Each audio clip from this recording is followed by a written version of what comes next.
Вітаю спадарства, 23 ліпеня, чацвер, у Беларусі 21 гадзіна. Мы пачынаем інфармацыйнае падсумаванне дня. Аб'ектыў для вас працуе Юлія Лабанова, і на пачатку коротко пра галоўныя тэмы выдання. В цехах просто уже некому работать. И мне кажется, наша зарплата – это не такой процент от денег предприятия. Оптимизация ці кризис. Что переживает бобруйский флагман Белшина? Запах очень такой, какой-то падалью. В тупик заехал справа, слева кусты. Никто не видит. Привозили, выгружаешь, что хочешь. Смурод і сотні свиных головаў. Хто ўтварыў стыхійны могільнік на ўскрайку Менску? І распачнем са звестак пра апошнія затрыманні. У дарозе на пікет кандыдаткі на прэзідэнцтва Святланы Ціханаўскай у Барысаве сёння затрымалі нашых калегаў Алену Шчарбінскую і Віталя Дубіка, якія ехалі асвятляць сустрэчу, а таксама 4 актывістаў. Затрымалі, уласна, і Святлану Ціханаўскую разам з яе камандай, аднак неўзабаве адпусцілі. Праваахоўнікі таксама перарвалі інтэрв'ю для праграмы «Белсад-Зум». Журналіста Артёма Ляву і эканаміста Сергея Чалага павезлі ў РОС Маскоўскага району Менску. Цяпер яны на волі. Лёс іншых затрыманых на момант рыхтавання эфіру невядомы. І працягнем выбарчую тэму, а менавіта тэму выдаткаў на электаральны працэс. Больш за ўсіх грошай на агітацыю і аплату працы сябраў ініцыятыўных групаў мае дзейны кіраўнік Беларусі. Паводле звестак Цэнтра выбаркаму у выбарчы фонд Александра Лукашэнкі паступіла амаль 80% сумы сродкаў для ўсіх кандыдатаў. Агулам у выбарчыя фонды кандыдатаў на прэзідэнцтва паступіла амаль 300 000 рублёў. Александр Лукашенко на выбарчую кампанію мае амаль 250 000. На другім месцы Святлана Ціханаўская з крыху больш як 50 000. Сумы Ганны Канапацкай, Сергея Чэрачня і Андрэя Дмітрыева не перасягаюць і 5 000. Пры гэтым выкарыстала на кампанію больш за ўсіх Святлана Ціханаўская. Сярод жа прэтэндэнтаў на прэзідэнцтва найбольшую суму ў выбарчым фондзе меў Віктор Бабарыка. Аднак за дзень да арышту экс-банкіра рахунак заблакавалі. Изолятор часовага утрымання падчас сваёй паездкі ў Гомель наведаў кандыдат на прэзідэнцтва Андрэй Дмітрыеў. Там утрымліваюць аднаго з удзельнікаў мірных пратэстаў. Актывіста гаварыў праўду ў Валера Сляпухіна. Всем матерям настолько им тяжело. Не передать. Хоть и взрослый парень, но это ж не бандит какой-то, что его туда на 10 суток. Закликаем людей наклеить марку, выбрать адресу, она так само есть там же, где помпуются поштовки, написать 2 слова падтрымки и отправить эту поштовку палізнявольным. Паштоўкі палітвязням можна знайсці на сайце «Гавары праўду». За ўдзел у мірных пратэстах супраць нерэгістрацыі Віктора Бабарыкі ды Валера Цапкалы толькі ў Гомлі былі пакараныя сотнямі каля 20 асобаў. Пасылку для зняволенага актывіста Андрэй Дмітрыеў перадаў ягонай маці. Потым, перад выхадам у Цэнтр інклюзіўнай культуры, кандыдат на прэзідэнцтва зладзіў пікет. І яшчэ 15 суддняў арышту для Сергея Ціханаўскага. Суддзя Магілёўскага абласнога суда Алена Літвіна прызнала блогера вінаватым ва ўдзеле ў несанкцыянаваным пікеце ў Магілёве, які адбыўся 27 траўня падчас збору подпісаў за Святлану Ціханаўскую. Файна, што было шмат людзей, і хочаш не хочаш, з-за цісканіны Сергей убачыў, што людзей шмат. І тое, што суддзя выдаляе пастаянна людзей, тое, што людзі не вытрымліваюць нешта там крычаць, насамрэч гэта вельмі такі файны момант, які проста дапамагае чалавеку знаходзіцца за кратамі. Падтрымаць Сергея Ціханаўскага прыйшлі 30 чалавек. Пры гэтым зала для слухання была вылучаная маленькая, паводле сакратара праз эпідэміялагічную сітуацыю. Аднак на паседжанні і суддзя, і сакратар былі без масак. Суд адбываўся праз скайп, бо Ціханаўскага ўтрымліваюць у СІЗА нумар 1 у Менску. Відэакамеру паставілі такім чынам, каб Ціханаўскі мог бачыць толькі суддзю, абаронцу, сакратарак і сведак. Судзілі сёння і пакупнікоў крамы «Сімбалбай». Пры канцы чэрвеня менчакі прыйшлі падтрымаць прадаўца сувеніру з нацыянальным каларытам, справу якога меліся зачыніць на патрабаванне ўладаў. Чаргу, што ўтварылася на вуліцы, тады жорстка разагнала МАП. За судовым канвеерам назірала Тацяна Ўласенка.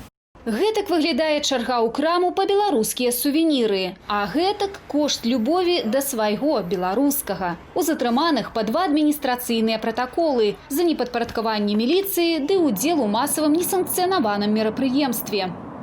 Спачатку жорсткія затрыманні амапам у дварах, затым хамскае стаўленне міліцыянтамі ў Русі, а цяпер масавыя судовыя працэсы ў суде Савецкага раёну. Агулам судзяць па адміністрацыйных справах 10 чалавек, іх прыйшлі падтрымаць родныя і блізкія.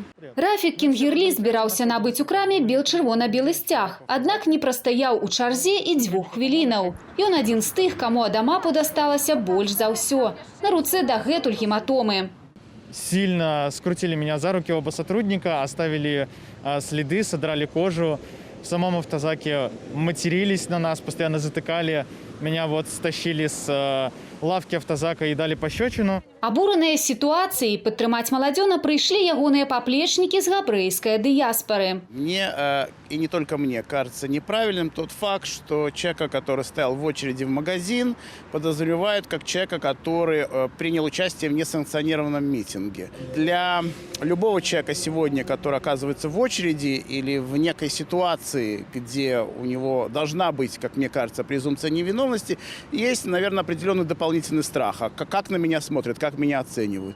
Ацэньвалі ж пакупнікоў патэнцыйных кандыдатаў на затрыманне працаўнікі амапу. Яны казалі, што затрыманыя крычалі «Стоп, таракан, ды сыходзь». Выступалі на паседжанні праз скайп-сувязь і не былі бачныя удзельнікам суда. Сказали, что я размахивал руками, кричал какие-то лозунги и оказывал сопротивление. Ну, хотя есть видеоматериалы, которые даже они сидят обратно.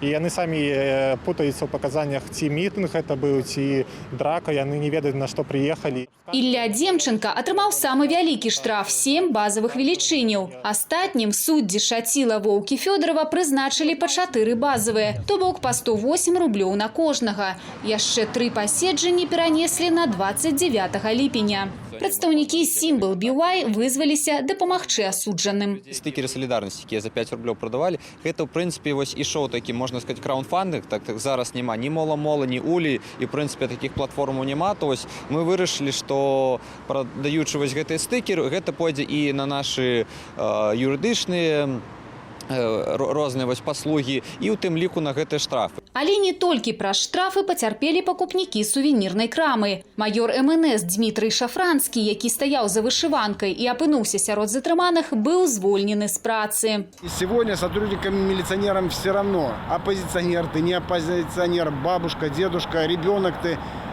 Если надо забрать с центра города, они заберут в любом количестве людей, сколько бы это ни потребовалось, чтобы распустить страх в обществе. Рафік Кенгірлі, які найбольш пацярпеў пры затрыманні, зняў пабоі ды накіраваў заяву ў следчы камітэт аб супрацьпраўных дзеяннях сілавых структураў. Тацяна Ўласенка, Белсат. Міжнародная супольнасць усцяж рэагуе на рэпрэсіі супраць народу Беларусі. Ліст «Свабоду Беларусі» падпісалі 124 выбітныя асобы з 40 краінаў свету. Свой аўтограф сярод іншых паставілі прэзідэнт Freedom House Майкл Абрамович, польская рэжысёрка Агнешка Голланд і расійскі палітык Міхаіл Касьянаў. Напярэдадні абвешчаных уладамі прэзідэнцкіх выбараў, прызначаных на 9 жніўня гэтага года, пад ударам апынуліся кандыдаты ў прэзідэнты і чальцы іх камандаў, лідары апазіцыі, грамадзянская супольнасць, прадстаўнікі сродкаў масавай інфармацыі і ні ў чым не вінаватыя грамадзяне. Падпісанты запатрабавалі вызваліць усіх затрыманых і арыштаваных з палітычных матываў, а таксама заклікалі вярнуць беларусам свабодныя і справядлівыя выбары. На прамысловым гіганце Белшына ў Бабруйску рыхтуецца масавая аптымізацыя кадраў. Ідэолагі прадпрыемства сцвярджаюць, аптымізацыя не значыць звальнення. Людзей, якія вызваляцца, выганяць не будуць, усім прапануюць іншую працу. Трэба будзе толькі перавучыцца. Як сітуацыю бачаць працаўнікі комбінату? Там оптимизация, не знаю, рабочих уже сокращать некуда. Кого бы сокращать, я не знаю. Ну, это как бы не сокращение, что вообще считается. То есть там будут предлагать, видимо, по другим специальностям переводиться куда-то. Либо за ворота, так. В цехах просто уже некому работать. И мне кажется, наша зарплата – это не такой процент от денег предприятия, чтобы прямо вот так вот резать все эти вакансии, не знаю. Ну, складывается ощущение, что когда сокращают такое количество людей, что просто никто не рассчитывает, что предприятие когда-то будет работать в полную силу. Вот и все. Это сокращение однозначно. Единицу уберут, а работать будешь за двоих. На нас и так уже понавешивали, будь здоров. И с каждым разом, получается, объемы работы увеличиваются. Хорошо бы, если при этом нам добавляли зарплату. Если я, извините, пашу за троих, а получаю зарплату за одного. Это справедливо, нормально? Будем все на улице. Ну, не все, но треть людей где-то состава. Так что сами думайте, кто куда пойдет. Все эти наши гиганты, они все убыточные, доруководились в яме. И не могут руководители эти выпутать и клубок этот распутать. Ну, не знаю, как этих рабочих сокращать. И так, рабочие многие работают на износ. Как вот кого сократить? Идеологический он аппарат я бы разогнал бы полностью. Для чего это идеологический аппарат Григорович наш сделал? Чтоб следили за инакомыслящими. А тут инакомыслящих уже 97% и больше. Сказать, ребята, вы не доглядели, давайте вас метлой отсюда бы. Нет, не тронут.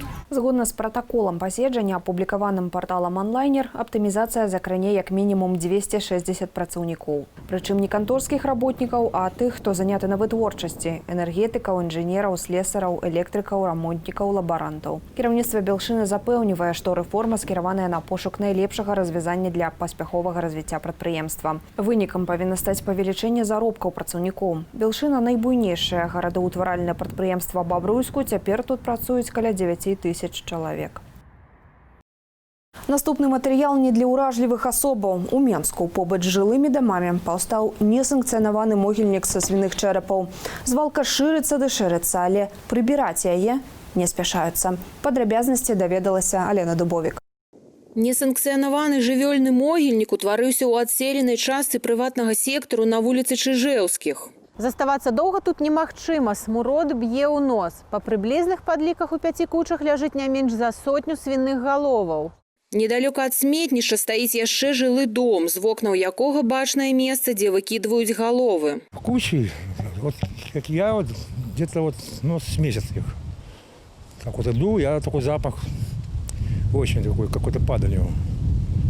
А я думал, что это канализация. Паводле інфармацыі Белсату, міліцыя праводзіць правяранне па факце знойдзеных чарапоў. Аднак адкуль яны маглі з'явіцца ў Менску, ўсцяж невядома. Крупные предприятия тысячами перерабатывают скот, а сотни – это, скорее всего, где-то какое-то подпольное производство, которое не может переработать. Скорее всего, это не за один день собралось, да, это месяцами собиралось. Мясцовыя жыхары кажуць, што ў ваколіцах перапрацоўваннем мяса ніхто не займаецца. Недалёка ад сметнішча ёсць некалькі буйных гіпермаркетаў і 2 рынкі – Чэрвеньскі і Чыжоўскі. Але мяса прадаюць толькі на Чыжоўскім. Это настоящая деревенская колбаска, там чеснок, тмин, как у дедушки с бабушками делали. Жыхароў, якія яшчэ засталіся на вуліцы Чыжэўскіх, несанкцыянаваны жывёльны могільнік не здзіўляе. Яны кажуць, што і з адсяленнем жыццёў па ўразбураным прыватным сектары не спынілася. Приезжают какие-то дельцы по вывозу строительного мусора и забрасывают его своими мешками.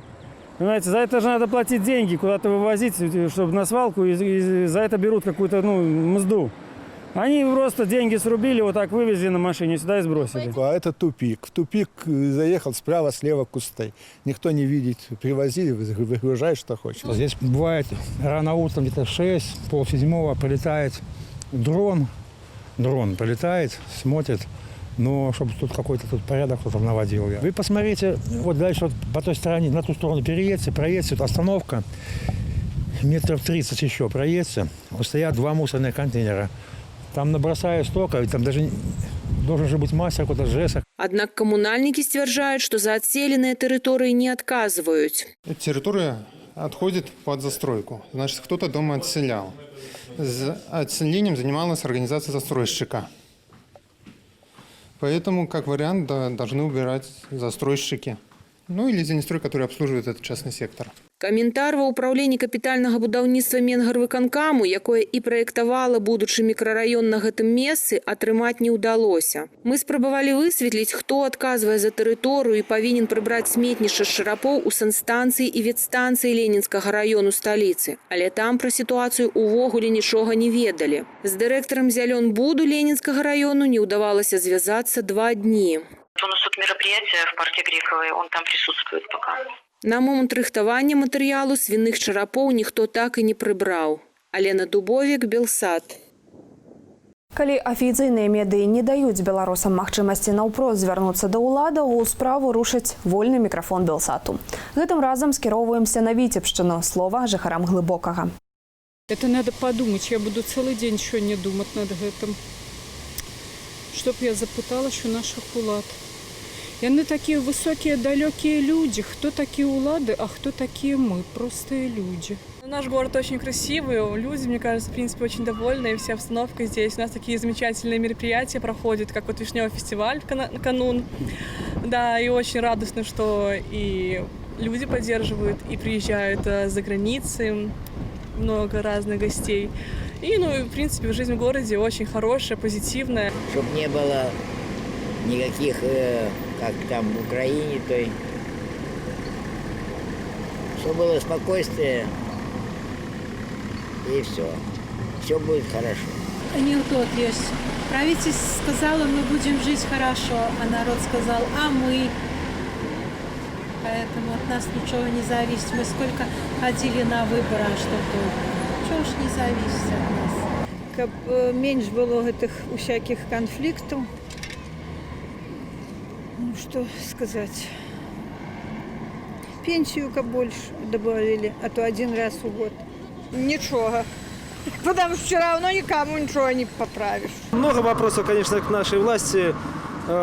Конечно же, обещанные зарплаты по 500 ждем. Наприклад, я б спитала у влади, чому наш Лукашенко не зареєстрував свою майомість. Тесли, майбахи, самоліти, резиденції.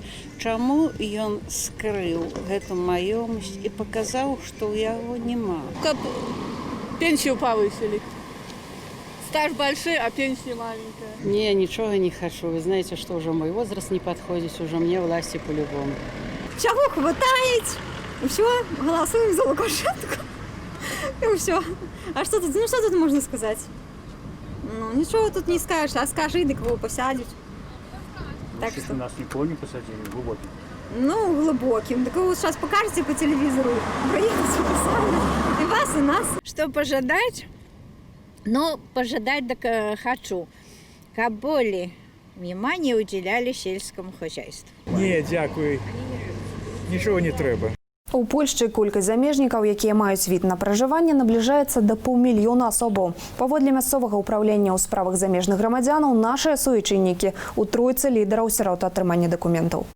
Толькі за першае паўгоддзе 2020 года з 27 000 відаў на пражыванне беларусы атрымалі амаль 2500 дазволаў. Наперадзе толькі украінцы з 22 000. Замыкаюць тройку лідараў грузіны, у іх 1500 дазволаў. Пераважная большасць замежнікаў атрымліваюць часовыя віды на пражыванне для легальнага перабывання ў Польшчы да 3 гадоў. Агулам дазволы жыць у краіне маюць 237 000 украінцаў, 28 000 беларусаў, 20 000 немцаў і 12 000 расейцаў. Перавагу ў выбары новага месца для жыцця замежнікі аддаюць буйным гарадам, дзе ёсць большая магчымасці навучацца і працаваць. Кіслотныя рэкі ды зялёныя берагі. На поўначы Расіі гінуць дрэвы, рыбы ды іншая расліннасць. Усё пасля надзвычайнага здарэння на шахце, дзе праз вялікія выдаткі на электраэнергію папросту не выпампоўвалі ваду. Экалагічная катастрофа з вышыні птушынага палёту ў матэрыяле без каментара.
Больше информации шукайте на сайте belsat.eu. С допомогой программы Belsat Smart глядите нас праз смартфон и телевизор.